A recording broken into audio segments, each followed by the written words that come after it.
Before diving into this incredible story, consider subscribing to the channel and hitting the bell. Every story here has something to say, and you won't want to miss a single one. At just 13 years old, Elijah Walker already knew a kind of loneliness many adults couldn't even imagine. He wasn't just a child without a home. He was a child without roots. For 2 long years, the streets of Chicago had been his only home, the streetlights his stars, and the cold asphalt his pillow. Everything changed the day his mother, Marcia, had stopped fighting this disease whose name he didn't understand, but whose effects he had learned to recognize. Cancer, the doctors said, the kind of silent disease that eats away at the inside until the light goes out. Marcia was all Elijah had, a sweet woman, a former cashier, who read him stories with a shaky voice, even on days when she could no longer stand. When she left, no one came for him. No uncle. No social services. No one. As if, the very moment she closed her eyes, the world had erased his existence. Elijah first lived in shelters. But these places were crowded, noisy, sometimes dangerous. His shoes had been stolen. Someone had tried to take his bag. So he ran away. He chose the streets. Loneliness, at least, was predictable. Every night, Elijah retreated under an iron staircase at the back of an old, abandoned building in South Loop, huddled against a threadbare backpack that contained everything he owned, a battered notebook where he sometimes drew, a photo of his mother, and an old blanket stained with dirt. But above all, he was never truly alone. There was Shadow, an old black Labrador he had found injured one stormy evening near the tracks. Elijah had shared his last sandwich with him, and since then, the dog had never left his side. Shadow was more than a companion. He was the beating heart of her daily life, her only confidant, proof that love could survive even in misery. When Elijah cried at night, Shadow rested his head on her lap. When he was afraid, it was the dog's slow breathing that kept him from panicking. By day, Elijah did his best to survive. He washed car windows at stoplights, sometimes getting insulted or chased away. He collected cans, sold pencils, and sang in the subway corridors. His voice was soft, shy, but there was something raw, something authentic about it. It sometimes touched tired hearts. A woman once slipped him a $20 bill and whispered, "We can feel the pain in your voice, little one. Don't let it break you." But what Elijah wanted more than anything was not money, nor even a hot meal. It was to be invisible. He understood early on that when you're poor, dirty, and alone, people's gaze becomes poison. He preferred not to be seen at all. He walked with his eyes lowered, spoke little, and avoided contact. The less people looked at him, the less likely they were to hurt him. And then, one rainy November morning, something changed. The sky was gray as ash. Raindrops trickled down his face as he wandered the streets of the upscale neighborhood of River North, hoping to find something to eat in the trash of a fancy cafe. His hoodie was soaked, his undersized sneakers leaking water. Shadow, meanwhile, walked slowly, his muzzle low, also soaked. They took refuge under the smoked glass awning of a building with gold doors. There, between 2 garbage bags, Elijah saw a corner of black leather gleam. He pulled gently. It was a file, thick, almost intact despite the rain. He hesitated, looked around, then opened it. Inside, he found documents. Not ordinary papers. There were sheets with official stamps, gold seals, complex signatures. The words leaped out at him. Belmont Corporation. Property titles. Transfer of rights. Signature of Jacob Belmont. Elijah knew nothing about finance, but he knew value. He had grown up too fast. He had learned to read the symbols of power and money. What he held in his hands wasn't just a forgotten file. It was a treasure, an object a rich man would mourn the loss of. But it wasn't the words that touched him. It was a photo. Tucked between 2 pages was a color image of a man in a navy suit, his gaze frank, surrounded by laughing children in front of an old red brick building. An orphanage, surely. The man was smiling, his hand resting on the shoulder of a little black boy who looked a bit like him. Elijah turned the photo over. On the back, in handwritten letters, he read, "For my father, who taught me to give before receiving. Jacob Belmont, 2012. Elijah hesitated. The cold wind bit his cheeks as he still held the leather folder against him, clutched beneath his soaked coat. He could have gotten rid of it, like so many other things. He knew about abandonment. You give up what you can't keep, what you don't understand, what you think you don't deserve. But this time, something was holding him back. A familiar voice. Not real, but so alive it seemed to vibrate in his ear. Do it well, Elijah. Do what is right. But don't leave empty-handed. It was his mother's voice. Gentle but firm, like when she had taught him to tie his shoelaces or to share the little they had. He looked down at Shadow, who was watching him silently, as if he knew something big was about to happen. So he made a decision. He walked to a bus stop.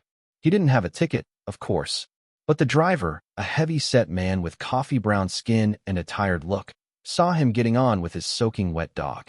Elijah started to explain, but the man raised his hand and sighed. Get in, kiddo. But don't stand there. You're dripping. Direction, downtown Chicago. La Belmont Tower.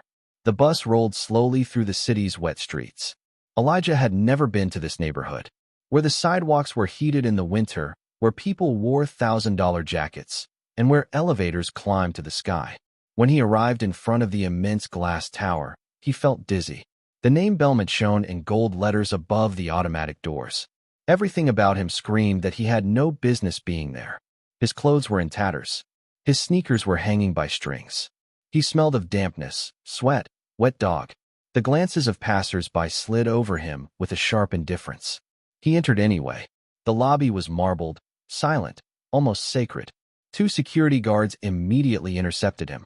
Men in black suits, white earpieces, icy stares. Get out of here, one of them shouted. No bums. And no dogs. The other grabbed Elijah by the arm. Shadow growled. Elijah gritted his teeth, his heart pounding. He was going to lose everything. He could feel it. But then she passed.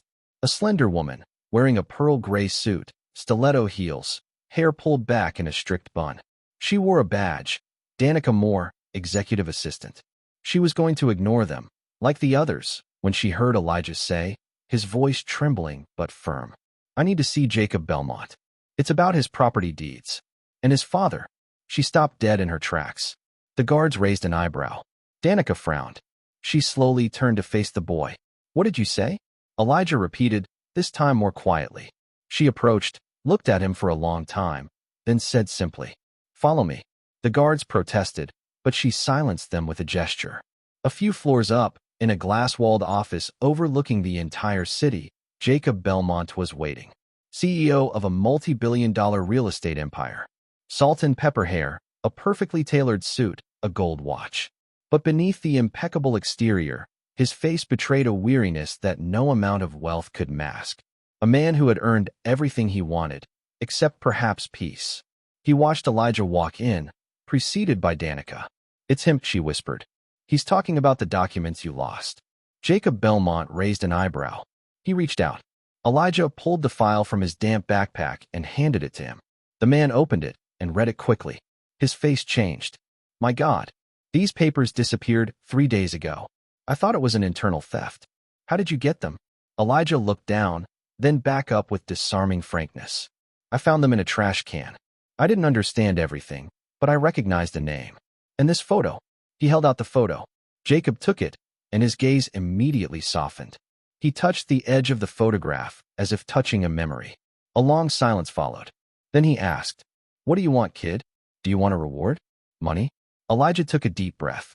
He had never given a speech. He wasn't sure what he was going to say, but the words came out, simple, raw, unfiltered. I want one and say real one. A house, a school, a shower, clean clothes. Not just for me. There are others like me, out there. Children who don't even know what it means to be looked at humanely anymore. He paused. Then, more quietly, I found this. I'll give it back to you. I'm not asking for money. Just a second chance. For me. For them. If your father taught you to give, then show it. Jacob remained still. His eyes fixed on the photo, the one where he was smiling, still young, surrounded by orphans. Back when he still believed he could change the world, before power devoured him from the inside out. Something in him, long asleep, awoke. He looked up at Elijah. His gaze was no longer suspicious. It was that of a man in front of a mirror, and what he saw was not a thief, nor a beggar. It was a naked truth. A child, like those he left behind. That day, Elijah did not leave alone. The sun was slowly setting over Chicago, bathing the city in a golden, almost symbolic light, as if something, somewhere, had begun to shine again. Jacob Belmont, accustomed to making decisions involving millions of dollars, hesitated a few seconds longer than usual. But he didn't hesitate to extend his hand to the boy. He called his assistant. Danica, find him a roof over his head. Not a squalid motel. A real home. Discreet. Furnished. With heat, a clean bed, and enough to live on. A few hours later, Elijah discovered a spacious apartment in a residential building in Lincoln Park, with polished parquet floors, a full kitchen, and a bedroom overlooking the trees. He had never had a room of his own. He stood in the doorway, trembling, unable to move. Shadow jumped onto the bed, as if realizing that this paradise was finally theirs. The next day, a stylist came to deliver new clothes. A tailor came too, on Belmont's direct orders. And then, a school counselor. A place had just been found at a prestigious private school in the city, with psychological support, a personal tutor, and enhanced monitoring. More, it didn't stop there. Jacob Belmont, shaken by his encounter with Elijah, convened his board of directors. Some protested. Creating a center for homeless youth wasn't in the strategic plans. But Jacob, for the first time in a long time, spoke with passion. That kid reminded me of where I came from. What my father believed. What I betrayed. He gave me back my principles. He gave me back my soul. A few weeks later, he launched a vast philanthropic project called the Phoenix Project, named after the mythical bird that rises from its ashes. It was not just a home. It was a true sanctuary. An old warehouse was transformed into reception center modern. Clean, heated, carefully decorated dormitories. Classrooms with specialized teachers. Therapists, mediators, life coaches. A music studio, a carpentry workshop, a communal kitchen. And above all, a tailor-made program for each young person. Elijah was the very first resident. And soon, he became much more, a mentor, an ambassador, a living symbol of what could be accomplished when you reached out instead of looking away. Journalists came to tell his story. Social media went wild. Television shows reported on the boy who handed in papers and woke up a city. Donations poured in. Volunteers signed up. Municipalities across the country asked to copy the model. And the years passed. Elijah, now Elijah Walker, graduated with honors from college. He had studied social psychology and nonprofit management. He had learned to transform pain into strength, shame into motivation, and injustice into a fight. Then one day, he came back to where it all began.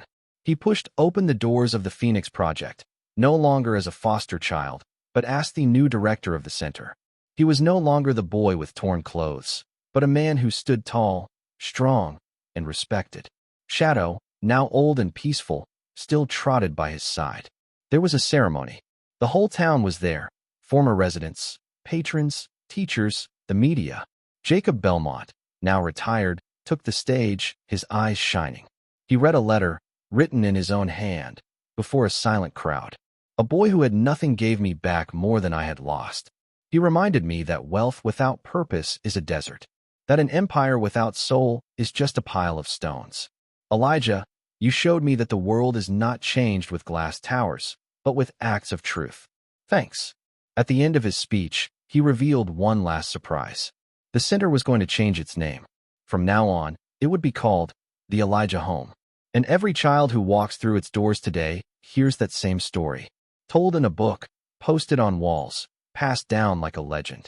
One day, a street boy refused to sell his future for money. He chose integrity, and he changed the world.